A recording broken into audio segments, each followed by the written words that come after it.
gobierno acaba de sacar un nuevo bono al mercado por 500 millones de dólares, un bono en pesos que se va a pagar en dólares al tipo de cambio oficial después de que se vaya el gobierno, en el 2017. Sí, 2017. Yo estuve leyendo, los analistas dicen que lo sacó para calmar a los mercados. Viene calmando a los mercados, como decía Aquino, con Nervocalm desde octubre, noviembre del año pasado, porque ya puso otros bonos en dólares. El gobierno lleva casi 2.500 millones de dólares. ¿Para qué necesita tanta plata el gobierno? El gasto público está creciendo a un promedio del 40%, dicen los especialistas, anual, pero parece que no alcanza. También tuvo que recurrir a la emisión, a la inflación y ahora a más deuda.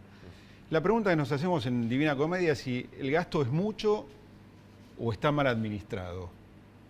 O también, la otra pregunta es si es suficiente para prever eventos inesperados, como por ejemplo el que sucedió hace unos días en la provincia de Buenos Aires cuando ocurrió una inundación sin precedentes. Claro. Es otra manifestación de que en la Argentina el crecimiento del gasto público no es sinónimo de la prevención que exigen las políticas públicas para que la sociedad se encuentre ante estos fenómenos y que los políticos después tengan que reaccionar con el diario del lunes, ¿no? Cuando ya es demasiado tarde. Claro, la cuestión no es si el próximo gobierno tiene que ir hacia un ajuste, sino más bien cómo emplear los recursos que son abundantes de lo que dispone el Estado, porque además, a diferencia de lo que fue históricamente la Argentina, tiene en este momento la Argentina un nivel de presión impositiva, claro, importante. Está detrás de Brasil en la región y aunque está lejos de los principales países o de los países a los que la Argentina aspira a parecerse, es una presión impositiva importante. Así es. Y también hay que decir que los principales referentes económicos de los principales candidatos, valga la redundancia, hacen referencia a la necesidad de algunas correcciones en el tema fiscal, tanto del lado del gasto como del lado de los ingresos, ¿no? Digo, el tema de los subsidios como la cuestión del impuesto a las ganancias son temas que aparecieron en forma muy tibia tal vez en la campaña de las PASO y va a aparecer seguramente de cara a las elecciones. Pero nadie habla de achicar el gasto. Nadie habla en general, de achicar. Que es como es un concepto que parece perimido, incluso es un... ¿Es posible achicarlo? No sé. No sé, yo no lo puedo responder. ¿Quién sabe nuestro invitado? Seguramente nuestro invitado sí.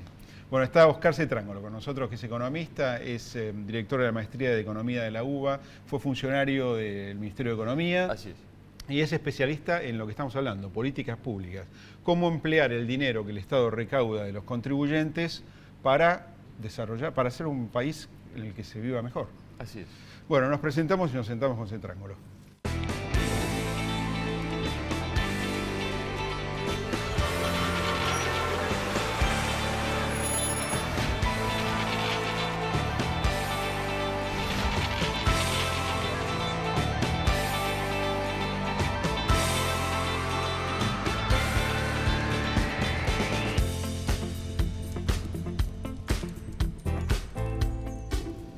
Bueno, está Oscar Cetrángolo con nosotros. Gracias, Oscar, por haber venido. Gracias a ustedes. Un gusto. ¿Qué tal? Bueno, la introducción que hicimos tiene que ver con tus especialidades, que son las políticas públicas y el empleo de los recursos del Estado. Sí. Entre los análisis que se hacen sobre estas cuestiones hay un concepto que yo estuve viendo y es que se piensa que las políticas públicas están pensadas en función de la emergencia todavía, es decir, de la crisis de principios de siglo. ¿Es correcto esto o han evolucionado las políticas públicas del gobierno? No, Argentina, y no es una cuestión de este gobierno, Argentina siempre ha tenido políticas curativas, no preventivas, ¿no? Recién he escuchado lo que decían. Vos llega tarde. Llega después de los problemas, ¿no es cierto? Y hay millones de ejemplos. ¿Siempre ocurrió esto así? Mirá, el 82% del cual se habla es una ley, es una iniciativa de emergencia para resolver un problema de ajuste inflacionario en el año 58. Y en el debate parlamentario surgió la idea, bueno, ¿pero esto es sostenible o no?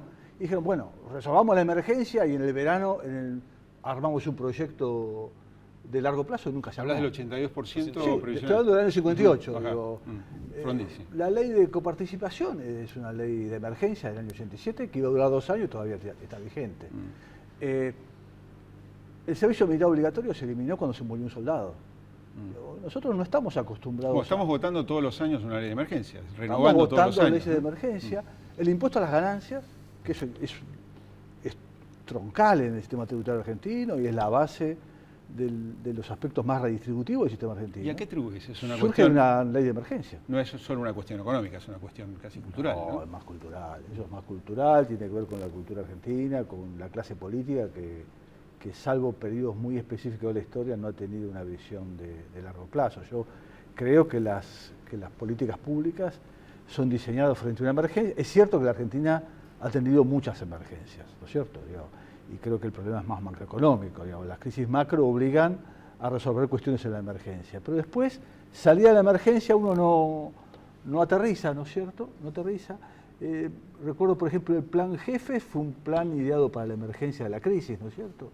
Y después se demoró 6, 7 años para construir un sistema de asistencia para los hogares más pobres, cuando toda América Latina ya había instalado programas bien sólidos y muy testeados, ¿no es cierto? Sí, tenemos una dificultad para pensar el largo plazo. Ahora, si en los últimos años no tuviste emergencias, Sí. digo, Bueno, eso es lo que estoy diciendo. la teoría... No tuviste emergencia y no tuviste capacidad para resolver los problemas de largo plazo. Y si no pudiste dar un salto en la calidad de las políticas Bueno, públicas. claro, por ejemplo, un caso que yo suelo usar, es muy gráfico. La reforma previsional de la década de los 90 generó una caída en la cobertura abismal. Fue una reforma muy excluyente. Está claro que a mí el sistema ese no me gustaba, y en eso hemos debatido mucho. Y yo soy partidario de un sistema de reparto. Ahora, un sistema de reparto que esté bien diseñado y sea sostenible. En lugar de armar un sistema de reparto sostenible, armamos un sistema que resolvió la cuestión en el corto plazo. Hoy todos los mayores tienen una jubilación, pero nadie sabe de los que estamos trabajando si vamos a jubilarnos. ¿Quién nos va a pagar la jubilación? No, si nos vamos a jubilar. Digo, el sistema actual les da jubilación a todo aquel que es mayor de edad hoy, pero no establece una prestación universal para todo aquel que en el futuro no pueda completar los 30 años de jubilación, como hacen otros países de la región. Digamos, hoy una persona de 65 años, por el hecho de cumplir 65 años si es varón, va al ANSES y se saca una jubilación. Depende de los aportes que llegue. Dentro de 10 años, una persona que aportó 29 años no se lleva una mínima, no se lleva nada. Entonces digo, está bien, en la emergencia a lo mejor esa era la solución, podemos discutirlo, pero... Hubo una tendencia histórica de los gobiernos argentinos a tomar la caja de pensiones y de jubilaciones para financiar el tesoro. El gobierno lo está haciendo de alguna forma con el ANSES también ahora, ¿no? Sí, hay un tema complicado hasta técnicamente, ¿no es cierto? Con Ezequiel alguna vez lo discutimos. Digo, todos aquellos que preferimos un sistema de reparto, lo preferimos porque, y de hecho el discurso del gobierno en su momento fue ese, porque queremos evitar la interferencia del mercado de capitales dentro del sistema de pensiones, ¿no es cierto? Y el sistema de reparto, ¿cuál es lo bueno? Es que en cada momento los activos financian a los pasivos. Y el excedente que tiene que haber es mínimo, es solamente para cubrir cuestiones cíclicas. Obviamente, en todo sistema de reparto, en el origen hay gente que aporta y hay pocos jubilados. Y eso genera un excedente. El excedente de la década del 40, 50, 60 se usó... Liquidó, claro. No, pero no es que se lo robó nadie. Digo, yo me acuerdo, mi padre, mi tío me decía, no, el gobierno se robó la plata. No es que se robó. Usó la plata que ellos aportaron para construir escuelas, hospitales, ruta. Entonces, está bien, mis padres ahorraron y tuvieron educación gratis. Esa es la idea. Ahora, una vez que vos instalaste el sistema, sigue. Este es el único caso de lo que yo conozco que generó un doble excedente, con la transferencia de la CFJP, generó un nuevo excedente, y hay que aclarar para qué sirve eso. Y si la sociedad acepta que es eso, hagamos infraestructura. Un buen uso de ese excedente es hacer infraestructura, por ejemplo, para las inundaciones, pero claramente no depende de ese excedente en las jubilaciones futuras, porque con la inflación que hay en la Argentina y las crisis macro, ese excedente se va a licuar. Digamos, es mejor usarlo bien, y claramente no tiene por qué usarlo por el ANSES. El ANSES es una institución que tiene que pagar jubilación, eso debería usarlo el Ministerio de Infraestructura, en términos institucionales, ¿no es cierto? Oscar, la economía se encamina este año a tener un déficit fiscal alto. Solamente comparable con el de Martínez Ríos. 6-7% Sí, aproximadamente. yendo para atrás, el único nivel de déficit fiscal de esta magnitud es el de Martínez de Oz. ¿Cómo te imaginas la corrección? Digo, ¿es una corrección? ¿Ante qué tipo de corrección estará el próximo presidente en esa materia? Es decir, Una ¿cuánto va a ajustar? Esa es la Claro. pregunta. La palabra ajuste está prohibida. Tiene tiempo, Él no usó la palabra ajuste. Ustedes son economistas, por eso no hablamos. Estamos hablando de corregir desequilibrios, ¿no es cierto? No,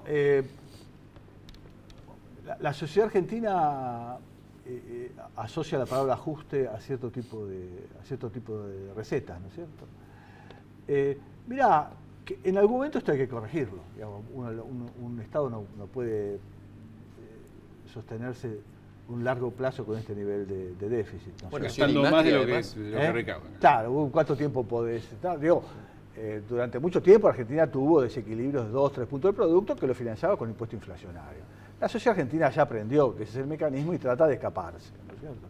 Entonces es una especie de guerra, dónde me escondo y por dónde me escapo.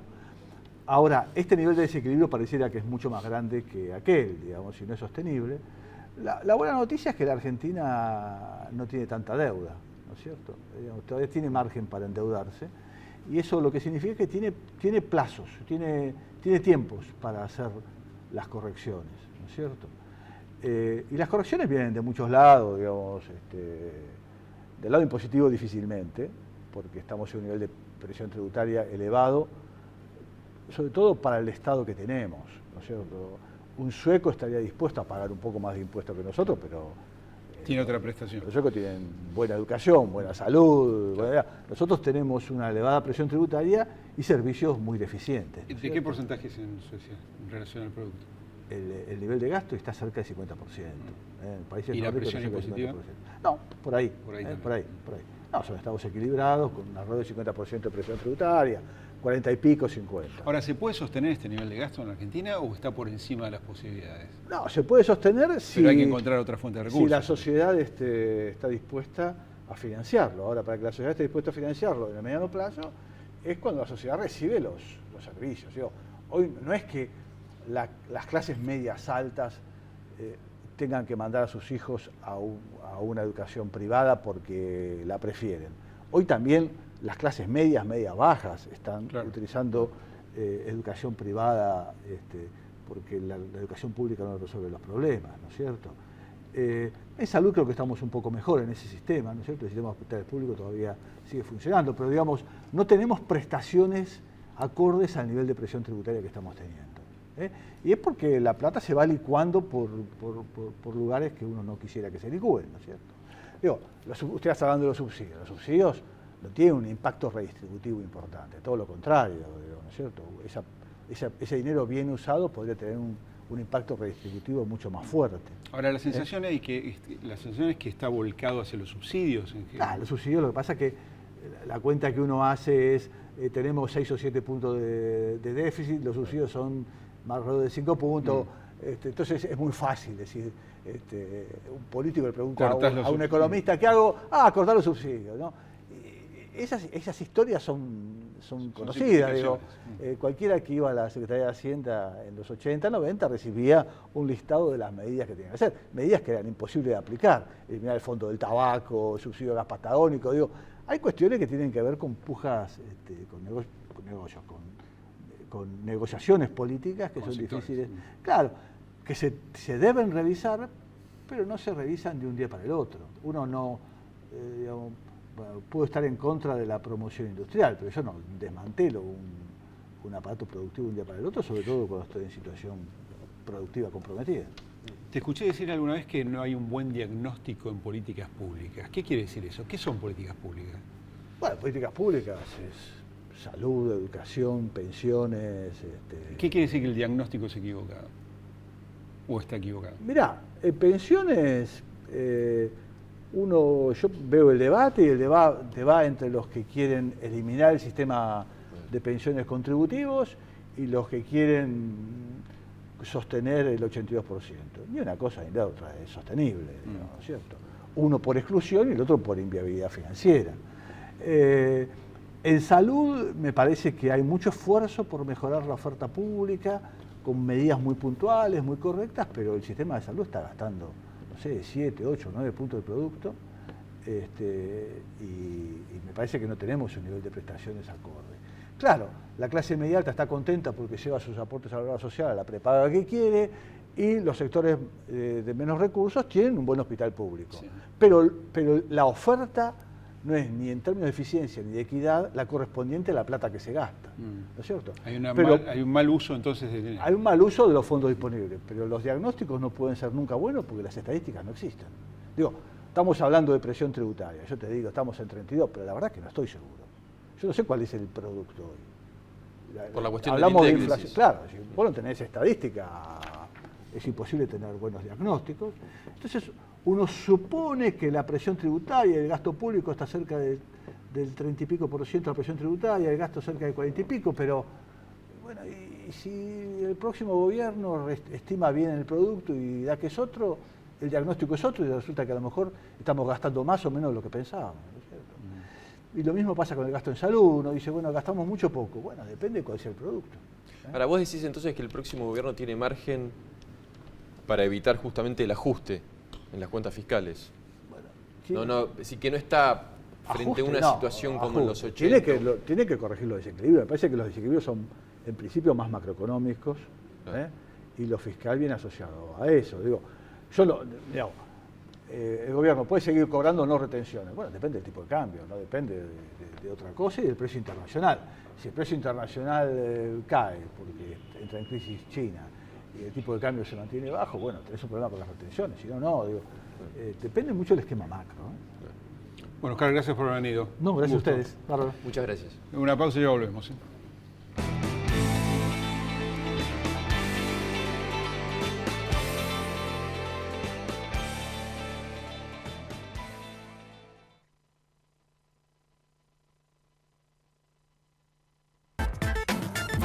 Tenemos una legislatura más participativa, más comprometida con la ciudad. Esto es parte de lo que hicimos y queremos compartirlo con vos. En la legislatura trabajamos para que la ciudad, tu ciudad, sea la que soñás y la que soñamos todos. Vení, te invito a que la conozcas. Syngenta. Incorporamos a la vida el potencial de las plantas. Vení, jugá, divertite. Aquí todos los días son especiales. En los casinos de la provincia de Córdoba, la diversión está asegurada. Hay algo que con los años me quedó claro. Para llegar lejos necesitas la tranquilidad de tener todo asegurado y yo activo esa tranquilidad con Provincia Seguros. Hacé como Marcelo y confía en Provincia Seguros. Provincia Seguros, una empresa del Grupo Provincia. Red Social Wocra. Compromiso solidario en beneficio del trabajador constructor.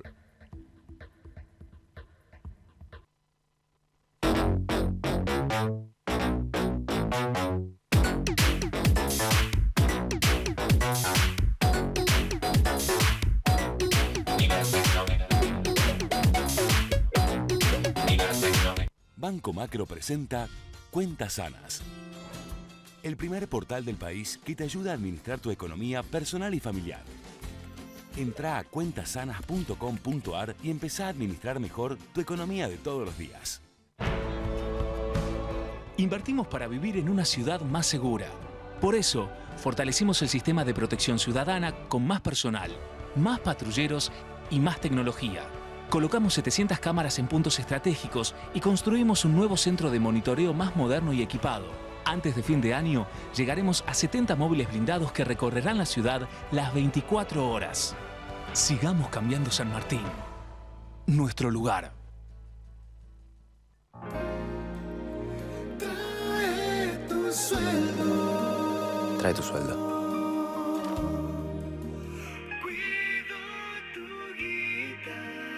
Cuido tu guita.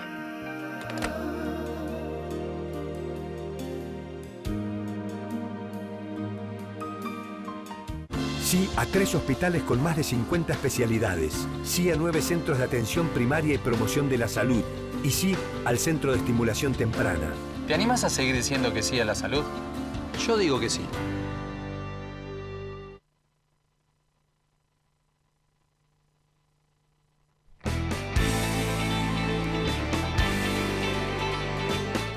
Empezamos el programa hablando de un bono, la colocación que hizo el gobierno de 500 millones de dólares, el equivalente a 500 millones de dólares, y nos preguntamos por otro bono. El gobierno tiene que pagar 6.500 millones de dólares antes de octubre o en octubre, cuando comience, del famoso Bodén 15. Sí. Las va a sacar de la reserva, ¿no? O parte, no sé, hay que ver. Ignacio Liberador, ¿no? que está Ignacio, con nosotros, nos puede ¿cómo están? contestar. Sí. Puede ser parte o todo. Sí, por ahora el mercado está esperando como que va a tener que hacer uso de las reservas para afrontar el pago. ¿Te puedo hacer una pregunta semana, incómoda? A ver. ¿Cuántas son las reservas en la Argentina en este Bueno, momento? de eso si querés hablamos un poco, porque esta semana justamente hubo un tuit de Alejandro Banoli sobre la interpretación que hace el mercado generalmente con este número.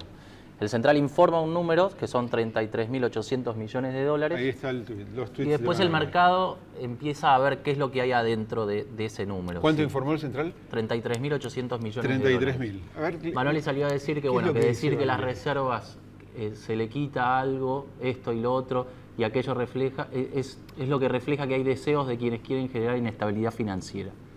Ajá, está cuestionando a los que dicen que las reservas no son nominalmente lo que dice Banoli. Claro, eso dice el mercado, y él está en contra de eso. Sí. Y después lo comparó con un perro. Dice que a ver, vemos de nuevo el tuit, ahí está. Que si a un perro le quitas la cabeza, el cuerpo, la cola, patas, órganos, y se sigue con eso, se quedan sin el perro. Ajá. O sea, el tema es, bueno, la metáfora hay que ver si es la acertada, porque en realidad lo que está diciendo el mercado es que ese perro, que son las reservas, está disfrazado, digamos. Sí. Que el Central está mostrando un perro más grande. Es algo disfrazado de perro. Es lo que el mercado llama reservas netas, Ignacio. Reservas netas serían como las reservas, como si al perro le sacamos las colas, las patas. Pero eso está mal, porque en realidad lo que está diciendo el mercado es que Banoli está mostrando un Rottweiler y en realidad tiene un Chihuahua. Es eso. Claro. O sea, no es que está diciendo que en realidad le saque partes al perro. ¿Cuáles son los anabólicos que tienen hoy las reservas? Bueno, hoy obviamente está el swap de China que está tomando, que son 8.000 millones de dólares, que en realidad son préstamos de muy corto plazo. Sí, son préstamos que toman yuanes para afrontar pagos de comercio exterior, que ya llegan a 8.000 millones de dólares y que tiene que devolver antes de los 12 meses, porque son de muy corto plazo. Ajá. Por eso, justamente, o sea, lo hacen nada más que para mostrar un número más satisfactorio que el que en realidad tiene. ¿Qué quiere decir? Que no son reservas disponibles esas, entonces. Claro, exactamente. Lo único que puede hacer, bueno, llegado el caso, es sí, cambiarlas en el mercado por dólares e intervenir, pero siempre antes de los 12 meses. Ajá. Porque lo que le preocupa al mercado en este momento no es solo la foto, sino también, bueno, la película, si es que estas reservas están no solo son bajas, sino que están en baja. Porque el Central está interviniendo en el mercado, ya vendió en el último mes 1.200 millones de dólares, a pesar de que tampoco lo informó, pero que esa dinámica te lleva a tener a fin de año, en vez de 33.000 millones como tenés hoy, 24.000 millones de dólares. Y si le sacás los anabólicos, como decís vos, el swap, los depósitos que son de la gente, en realidad que están en dólares, y que el Central los contabiliza como reservas, claro, que son 8.000 millones de dólares más, en realidad hoy tenés 17.000 millones de dólares de reservas netas. Disponibles. Sí. Que en realidad ni siquiera son disponibles, porque ahí también vos tenés importaciones atrasadas que deberías afrontar, freno de giro de dividendos, que si vos contabilizás todo eso, en realidad las reservas líquidas que tendrías serían nada más de 7.000 millones de dólares. Más el pago de los holdouts, que también figura contabilizado. Claro, también, que está dentro, totalmente, que está dentro de las reservas. O sea que a fin de año, si sigue esta dinámica, el gobierno está más cerca o de ajustar el cepo, por ejemplo, cortar el dólar ahorro o frenar más las importaciones, más cepo y no menos, o de devaluar, que es exactamente bajarle el sueldo a la gente. Eso es lo que le preocupa al mercado. Todo muy lindo. Gracias, Nacho. Gracias a ustedes. Vamos con anatomía y nos vamos.